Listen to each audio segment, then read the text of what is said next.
Hello and welcome to the Sack Races YouTube channel, where today we'll be doing a special for the 2021 and 22 next Premier League manager to leave market. And I'm delighted to be joined by comedian and big Palace fan, Jim Daly. How's it going, Jim? You okay? I'm good, mate. How are you? Not too bad, not too bad. Sort of sick of the Euros, that's done. So we're looking at the Premier League straight off the bat. So Jim, let's talk about it. Let's go straight into Crystal Palace. It's been a crazy summer in terms of Premier League clubs trying to appoint managers with many twists and turns. Firstly, Roy Hodgson obviously left his role. What do you make of his spell as Palace manager and him leaving this summer? Well, you know me, Charlie. I'm not one for hyperbole normally, but I think he's been the best manager Crystal Palace have ever had in their history. The thing about Roy was, yes, the football wasn't the sexiest. Although at times when he had the right players, when we had Cabaye and Loftus-Cheek, there was some, and Wilf, there was some good stuff. But you knew where you were with Roy. You knew you were solid. You knew you'd stay up. And to be honest, for any team outside the top 7 or 8, let's be honest, staying up is a priority because anyone can get dragged into it. So yes, Palace have ambitions to get into top 10, maybe sneak into Europe and really push on after 9 years in the Premier League. But with Roy, you just knew you were safe. And that's why I was slightly concerned, and I will come on to our new manager, slightly concerned about this summer and where we were going to head. And I personally would have kept Roy for another year because we had such a big turnover, or we currently do, in terms of players out of contract and new signings. We've got Eze injured for 8 months. So there's a lot of turmoil at the club in terms of players. I'd have kept Roy for another season just to oversee that transition, and then maybe next year bring in a new manager. But this is Palace. We don't do things normally. We love a roller coaster. So here we are. But yeah, Roy went with the best wishes of most Palace fans, I think. He'd been fantastic for us. And a Croydon lad. It was almost a fairy tale, him coming back to manage Palace at some point. So whether he stays in management, who knows? But it was great having him at Palace. And Ray Lewington. Don't forget Ray. I was going to say, you mentioned the lack of sexy football. I was going to say Ray Lewington in his shorts bringing a bit of sex appeal. But one manager, it seemed, that came really close to getting the Palace job was Lucien Favre, obviously ex-Dortmund manager. What did you make of him, or what were the Palace fans? Because from the outside, that looks like a lot of excitement that you were going to land in. Yeah, it was a weird one because previously the names linked had been, fairly uninspiring. Sean Dyche, although Sean Dyche probably would have been my number one choice again for the solidarity. Eddie Howe, Frank Lampard, Cooper from Swansea, Ishmael, who used to play for Palace and was actually one of our worst ever signings. So when Favre came along, I think a lot of people thought, well, this doesn't make sense because this guy actually ticks so many boxes. This is a very un-Palace appointment to make. It's too sensible. And I admit I didn't really know much about him, so and I don't know if many Palace fans did. So it became a bit of sort of research for a lot of us. And the more you heard about him in terms of what he was like with youth players and the style of his football and his character, you were like, yeah, this is really good. My dad was texting me. He's been watching Palace in 1962, and he was very excited. He doesn't get excited about anything to do with Palace. So for Dad to get excited, it must have been a good appointment. So yeah, I think a lot of people got on board with that one. I think it was weirdly an appointment that almost united people because most Palace fans were split between Dyche and people wanting Lampard, people wanting to try Ishmael. And then, of course, he decided at the last minute not to do it. I was doing these solo shows in Brighton a couple of weeks ago, and my mate Giles came, and he's a Palace fan. And after the first show, we were sitting there saying, "Well, Favre, what a great appointment! This is great." And then we both laughed, like, "Wouldn't it be classic Palace if it didn't happen?" And then I left, and my phone had blown up with messages, and everyone going, "He's not taking it." I was like, "You are kidding me? We're so close to a normal appointment." So that was sort of classic. You have to bear in mind that with Roy for the last 4 years, it's been very un-Palace in that it's been very solid. We sort of know where we are. Whereas most of my Palace life has been watching Palace yo-yo between the top divisions, almost go out of business, just be a complete mess of a club. And it felt with the Favre incident that we were back there a little bit. So yeah, I think after he then decided he didn't want to do it, I think a lot of Palace fans were in despair, to be honest. And this new season was ticking closer, and all our players out of contract were about to leave, and it suddenly felt this perfect storm of rubbish. So yeah, I'd say however long that was between that and Vieira, a week or so, it was pretty ropey.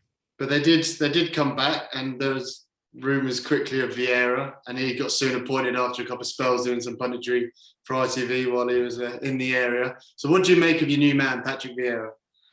I mean, for someone, I'm 36. No, I'm not. I'm 37. So for some, oh my God, I can't even remember my own age. For someone of my age, the idea of Patrick Vieira is pretty exciting because he was, one of the best Premier League midfielders of all time, one of the best midfielders in the world.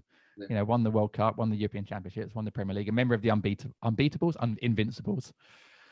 So it's pretty exciting, but with an appointment like that, there's always trepidation because you look at his track record, and his track record actually isn't as bad as people make out in terms of his 2 spells so far in New York and in Nice. But when you're a Palace fan, you want guarantee that you'll stay up, and that's why I wanted Roy for another season, or I wanted Deitch.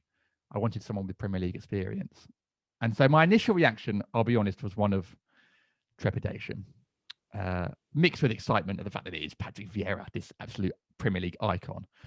But the more I looked into it, and I do a podcast called 5 Year Plan, which is a Palace podcast, and I got on, we did a episode reacting to it, and I got on a couple of New York City fans, Youssef and John. They're very New York. They were great. And then I got on Julien Laurens, who's a French football correspondent, talk about his time in Nice.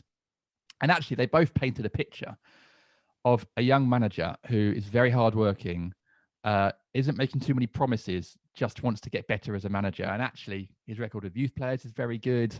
His style of football actually is quite progressive. And actually, there is someone there that is, I think, actually fits into what Palace are trying to do with their long-term project in terms of we've spent £20 million in this new academy. We are a club looking to move away from the Hodgson style of football and really sort of create an identity as an exciting new club. So actually, now that I've looked into it and heard from these people, I'm less nervous. Obviously, in the Premier League, you can never be guaranteed what's going to happen. And if we've got a very tricky start to the season, if that goes wrong, will he follow the way of Frank de Boer? I don't know. I think probably not. I hope he gets more time. And what's been interesting is his character, because the Frank de Boer thing was a mess, but mainly down to the fact he tried to change too much too quickly. He put Luka Milivojevic in a back 3. It was a complete mess. Andros Townsend, the right wing back. It was like someone doing a Championship Manager and just like completely ruining the team. But also his character. He was a very arrogant coach. It was sort of like Glenn Hoddle with England in the 80s, and he was like embarrassing players on the training ground and saying, well, if you can't knock it in top bins, then you can't play for me, Martin Kelly. And Martin Kelly's like, I'm just a centre-back. Like, what are you talking about? But actually, Vieira's character sounds like someone who is very down-to-earth, very nice, a real manager, puts his arm around the players, wants to get the best out of them through helping them rather than embarrassing them. And that key element really, really has made me feel more confident about how he'll do. So, yeah, so I'm warming to it. I'm definitely warming to it. So hearing you speak there, from the outside, I was a bit like, oh, it's a big risk. But hearing you there, it does sound like the project and getting that good football going. So, okay, let's go into this market then. Next Premier League manager to leave. I'm a Watford fan. I know Watford and Palace. I can't wait to reunite that rivalry going back next season. Hopefully, Wilf isn't too rattled by Harry the Hornet once again. It's a weird rivalry, that one, though, isn't it? Like it doesn't. I guess it stemmed from the playoff final in 2013, but it's a funny one. FA Cup, I don't know. It's a bit of fun. It's enjoyable. But so, yeah, looking at the market and shock, the Watford manager, Cisco Muoz, is the favourite to be sacked first. When Watford were up 2 seasons ago, they sacked 3 managers. Javi Gracia got sacked after 4 games. And then they brought in Quique Sanchez Flores again. He only lasted 10 games. And then Nigel Pearson with 2 games to go. Cisco, he came in last season when we had a guy called Vladimir Ivic, who was very kind of dour, miserable, defensive style of football. And Cisco is complete opposite. He's got a massive smile on his face. He's only been a manager for like 14 games, won a title in Georgia. But he got Watford playing, and Watford had a very talented squad of likes of Sarr and Will Hughes, but he got them playing and he got them promoted first time of asking, which is massive financially, because if you don't go up first time, you lose all your players. Yeah. So Cisco's the favourite, no surprise. Just looking at Watford's run, they've got Villa at home, then Brighton, Spurs, Wolves, Norwich and Newcastle. So not the worst start, and you think if he can get through those games with a couple of wins, I think he'll be okay. I think he's got the real good feel-good factor behind him with the club and the fans, and I think he'll be okay. So I don't think he'll be the first one to be sacked at 4-1. But looking from the outside and with your Palace hat on, what do you make of Watford's their second and Cisco to go first? Well, I must be one of the few Palace fans that doesn't actually mind Watford. I quite like them, and I find their rivalry a bit funny. I actually live in Buckinghamshire, about 20 minutes away from Vicarage Road, so I'm in Watford territory, big time. I think I'm pretty much the only Palace fan out here, to be honest. So I don't mind Watford. I do find your turnover of managers is mad. I mean, you have so many managers in the last couple of years. So I wonder if that is something that if you have a bad start, that they will pull the trigger again. And the Premier League's hard. I mean, even that run seems difficult to me, to be honest. Like they're all pretty much good teams, apart from Brighton, obviously. So I don't, I don't know. But I think it'd be good for Watford to actually change that mentality and stick with the manager for a bit, even if you have a tricky start, because really that's key in the Premier League. Once you change things too often, it's so hard for a team to get any sort of rhythm going. So I hope Watford stay up. I like the Watford Palace game. So I don't know. Yeah. I just don't know. Yeah, I mean, it's interesting you say about longevity given a manager. The last 2 seasons, the first manager to leave both those clubs been relegated. Slaven Bilic last season, and obviously Watford. But I think the one doubt in Watford minds is he is so inexperienced. Does he have that tactical nous when he's going to be coming up against these Premier League managers? But let's look at the rest of the market. I'm going to throw some names at you, and I want to see kind of what you think and if any of those guys could be in trouble early on. So Ralph Hasenhüttl's next. He's 6-1. I think Southampton, they were top in November. They beat Liverpool. And then after that, I think they lost 15 out of 21 games and just really, really went downhill, including another 9-1 defeat, was it? Then next, you've got Steve Bruce at Newcastle, 8-1. We all know. I think he's done a pretty good job at the back end of last season. Kind of changed perceptions, got some big wins. Daniel Farke, he's next in the market, 10-1 with Norwich. Got them promoted straight up pretty easily as champions. And then Sean Dyche, who you mentioned, he's 10-1 as well. Burnley, this is his, I need to look at it again, but I think it's his 12th year or something ridiculous. Maybe since 2012, Sean Dyche. All those names, is there any manager there who you think could be in trouble? I'm actually not sure any of them will be in trouble. I think Farke, they stuck with him before, so I think even if they struggle and go down, I think they'll probably stick with him. He's very much a manager where the identity of that club is centered around him. Plus, he just has fantastic Parkers on the sideline. I think you can't lose that as a manager, to be honest. So I think he'll probably be okay, even if they struggle. I think Norwich are a team that expect to yo-yo, but much like Palace in the 90s, I think, to be honest. So I don't think they're expecting too much. Hasenhüttl, I mean, if you've survived 2 9-0 defeats in your spell already, I think you could survive anything. So I don't see Southampton as a club like Watford that sack managers very often. So I think he'll probably do okay. Depends if they lose Ings. If they lose Ings to a big club, then they might struggle because he is a big source of goals. Although Che Adams did okay last season, to be fair to him. So, I can't see Hasenhüttl going, to be honest. Again, this all depends on how they start. Any of these clubs have an awful start to the season like we did in 2017 where we lost the first 7 games without scoring a goal. Then obviously things can change. But that is so rare, really, in the Premier League. Clubs nearly always pick up a few points here and there. So I think they'll be okay. Who were the other 2 managers? Sean Dyche. Never leaving Burnley. Literally never leaving Burnley. I don't think. When you got a pub named after you outside the ground, I think you are there for life. I think Dyche, as you say, been there a long time.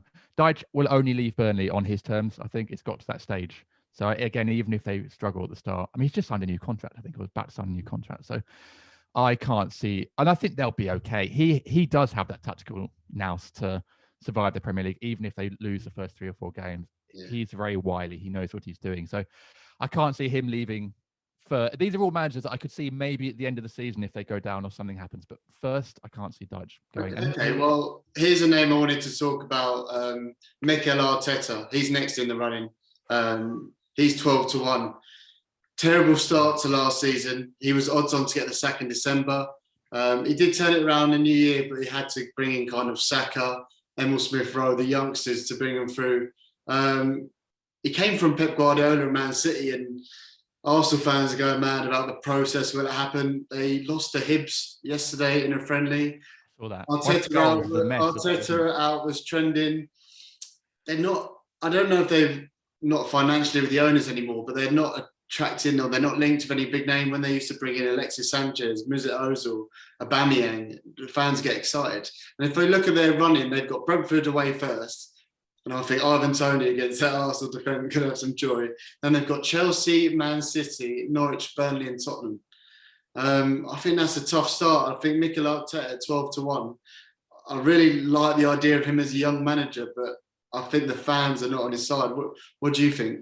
Now, this is a name I think is way more likely to go early on in the season. And I do like Arteta, actually. And it is difficult, isn't it? Because you want to give young managers, and you're talking about a young manager who was coached under Pep, so very similar to the manager we've just installed at Palace. You want to give them time to progress and develop and become. They're never going to become the next Guardiola unless they get the chance to do that.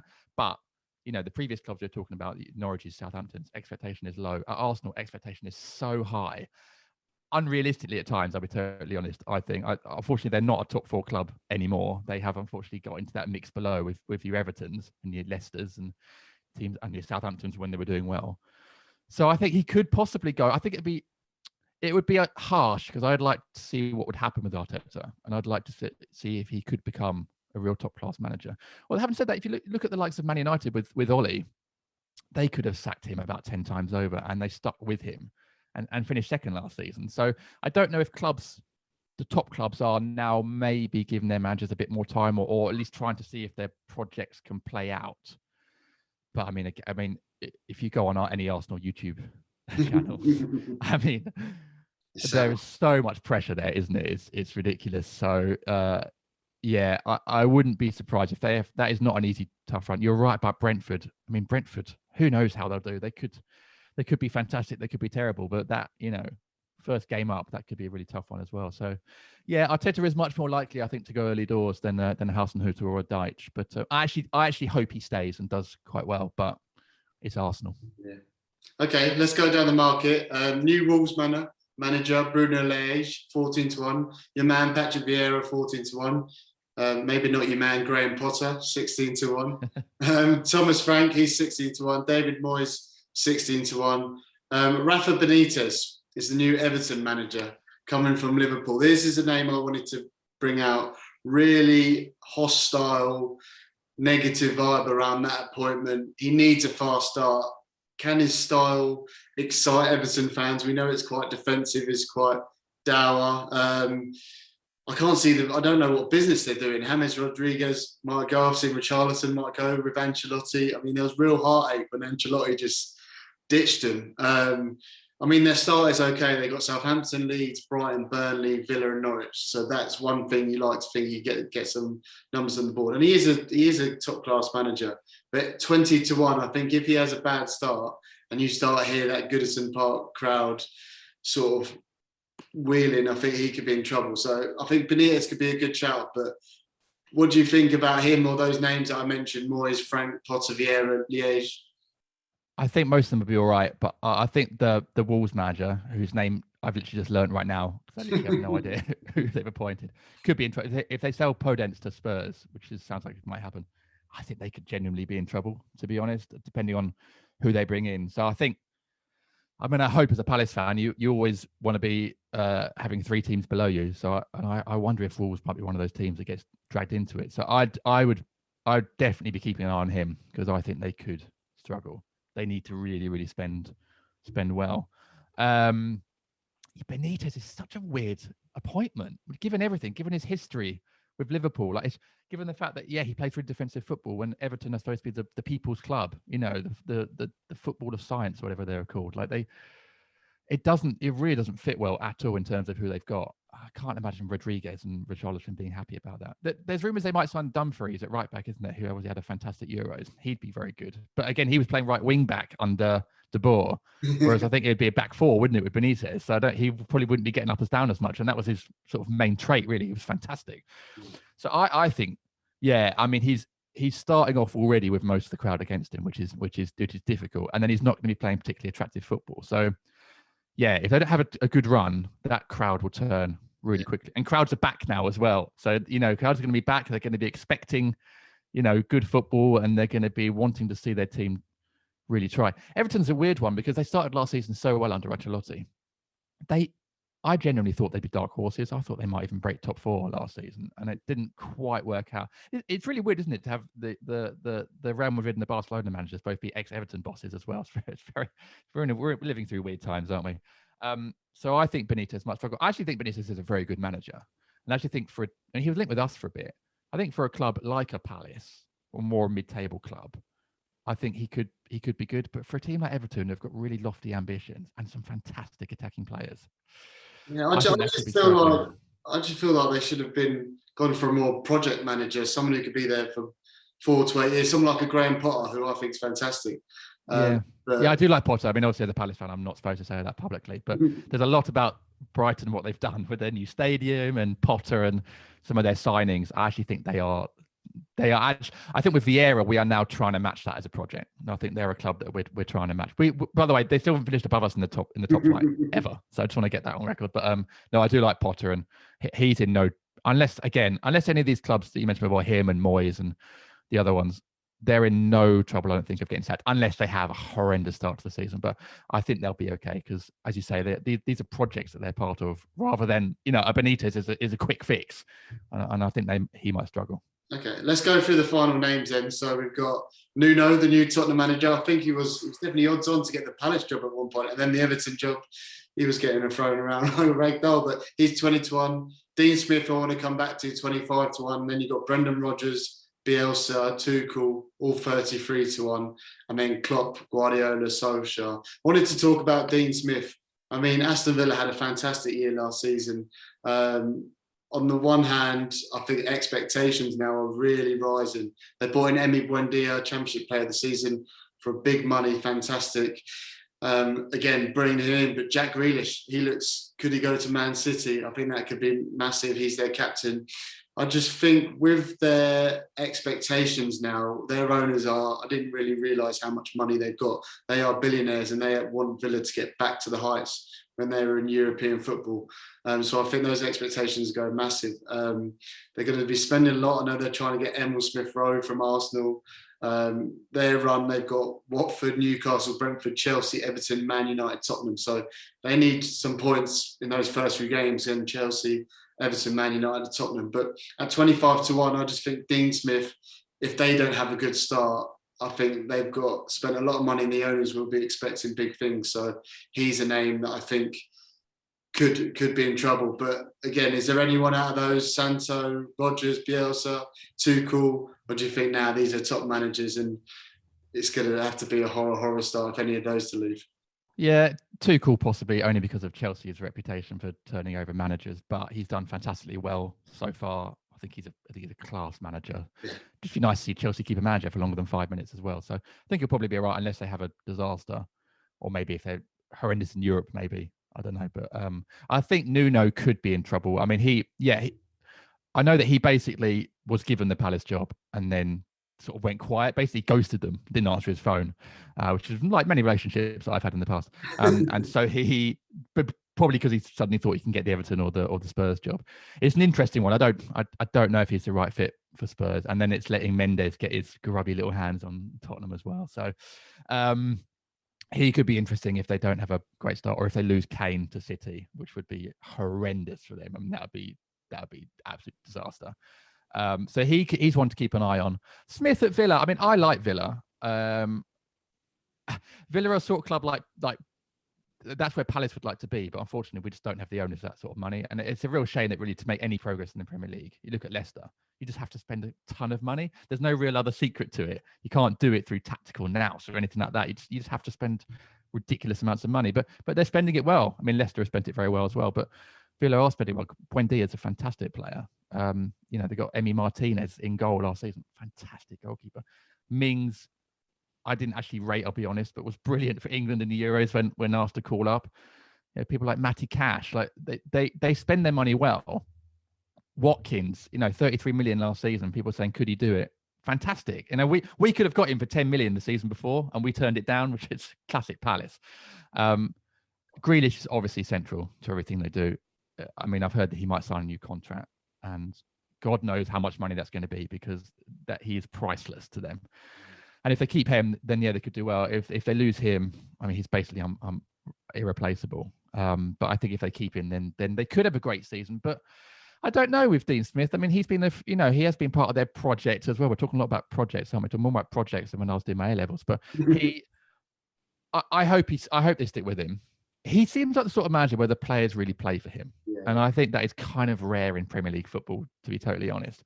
So I'd like to, even if they have a tough start, I hope they keep him. But I actually think they'll do quite well, Villa, to be honest. They've got everything in place to be one of those next teams to really sort of push through the barrier. So, and I wish them the best. I like Villa. They're a traditional old club. I like their fans. Villa Park is a fantastic stadium. Yeah, when Villa Park's rocking, it's absolutely sensational. I think it's the last ground, so fans can be back for them. Yeah, it's a good show. Exactly. So I wish them all the best, actually, and I hope that they do stick around with Dean Smith. But I think the likes of Nuno, potentially Tuchel, if they have a bad start, are more likely to get the sack purely because of the history of their clubs of sacking managers. But I think those other clubs that we've talked about that have the sort of projects going on, I hope they stick with their managers because, to be honest, I think that's the way to really progress at the moment. And I include Palace in that. And I'm glad that we haven't really talked about Vieira because I'm sure a lot of people are probably thinking that he might be one to go early. But I hope that we give him a real chance to work on something proper here at Palace because now's the time to do that. So, but now I said that, he'll probably go after 4 games.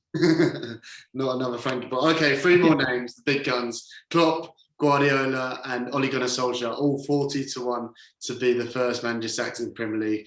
I mean, the only name here that could it be plausible, we mentioned Ole Gunnar Solskjaer. They bought Sancho for massive money. Varane looks like he could be coming in. Again, expectations, their projection and progress. They have progress every year. Second last season, I know they missed out in the Europa League final. Penalties. Let's not talk about penalties. We know they're flipping a coin. Not again. Come on. Rashford is injured. He's going to have shoulder surgery. And again, they've got a kind of a tough October and November. So they've got Leeds to start off with: Southampton, Wolves, Newcastle, West Ham, Villa, and then in October they've got Everton, Leicester, Liverpool, Spurs, Man City, Watford, Chelsea. I think Ollie's got enough credit in the bank. I think the players love him. I think you see that clear progression. But yeah, can you see any of those 3? No, there's no chance of those 3 big guns going, is it? I mean, the other 2, Klopp and Guardiola, again, it's on their terms. Like I can't see them leaving unless they decide to walk away for what they've done for the club. Although obviously, Pep, I knew they'd lose the Champions League final. I just knew it because it's just like, that's the one he wants. He's like sort of Gollum with the ring, isn't he? Yeah. Yeah, it's so close. But I mean, no, the things they've done for those clubs, they'll never leave. And I agree with you. Ollie, I think, has got more credit in the bank than people maybe outside the club or even some United fans give him credit for. I think he's done a good job. The players clearly play for him. I think he's a very likable guy. I think he comes across so well. I actually genuinely really like him. And you wondered at the start whether he had the sort of steel or that sort of the hard edge to really survive as a Premier League manager or as a Man United manager. As you say, the pressure is unreal. But I think he's shown that he sort of does, to be honest, in that sort of new nice guy kind of way. And if they're buying players like Sancho and Varane, then that is them backing the manager, surely, because that's them giving the tools to try and progress. But if they don't, yeah, obviously the pressure will come along and people will start asking questions. But as I said earlier, they could have sacked him 10 times over in the last couple of years. There's been so many opportunities for them to get rid of him, and they've always backed him, which is I grew up as a kid in the 90s, and when you're a kid in the 90s supporting a rubbish team, you hated Man United, and I hated United. And then you chuck in Cantona and all that stuff. I hated United. And I think behind Millwall and Brighton, they probably are my next hated team. But I really like Solskjaer. So it's a weird one for me to try and come to terms with. And I actually weirdly wish him well, which is hard to say as the Man United manager. But as you say, if they have a tough start, yeah, he might be under fire. But I guess that's why his odds are quite long, because I think they will give him the benefit of the doubt. And it might be more one at the end of the season or towards the end of the season. If they're having a Moyes style capitulation, then maybe he goes. But I think early doors, I think he'll be okay. Okay, let's round up this video. We've gone through every single manager, but can you name, if you were to have a bet on the next Premier League manager to go, who are you going for? You mentioned names like Nuno, he's 20-1. The new Wolves manager, Bruno Liège. We've spoken about Arteta, but who would you go for if you had to have one? I think I'll stick with the Wolves team. I think the new, whatever his name is, Bruno Liège. I really need to learn that name, actually, don't I, to be honest, because I don't know if it's Liège. I don't know if I've stolen that from Standard Liège, but Bruno Liège, 14-1, yeah. I think I know more about Standard Liège than I do about this guy. I genuinely worry for Wolves. I mean, the drop off last season when Jimenez got injured. Obviously, I'm guessing he's back, but they really struggled. And if they lose Podence, then yeah, I think they could struggle. So I think he is one, especially at those odds, to keep an eye on. Nuno, Spurs at the moment, I feel like they don't know what they want or what they're doing. They feel like someone who's in a relationship who says it's not you, it's me, and they just need a bit of time to work themselves out because they are just all over the place at the moment. So I could see them if it doesn't work out, pulling the trigger early doors. But yeah, either of those two, I think. Otherwise, I think most of the other managers are probably in quite a safe position, to be honest, certainly for the first half of the season. But this is Premier League football, and anything can happen. And we are living through strange times as well. And with fans back in, I think there's been a lot of managers in the last year or so who I think have maybe survived. Roy, actually, possibly one of them, survived potentially tougher times with having no managers in. West Ham have basically flourished without fans in, so it'll be interesting to see how they do. Although Moyes has got a lot of credit in the bank now for last season. But I think fans coming in will create an interesting atmosphere and maybe a bit more pressure on some of those managers. So maybe on Hasenhüttl, someone like that, actually, if they have a bad start, maybe having the fans in might create a bit more pressure. But I'd be looking at the Wolves guy and Nuno, to be honest, early doors as my picks. Brilliant. Thanks, Jim. Thanks for joining. Thanks for having me. We're going to be back in the Premier League, so make sure you comment with who you think is going to be the first Premier League manager to be sacked. Make sure you subscribe, and make sure you're subscribing to Jim Daly Comedy for some brilliant videos. If you like laugh, there's some brilliant content on there. So thanks for joining, Jim, and we will see you closest to the Premier League season. Thanks, mate.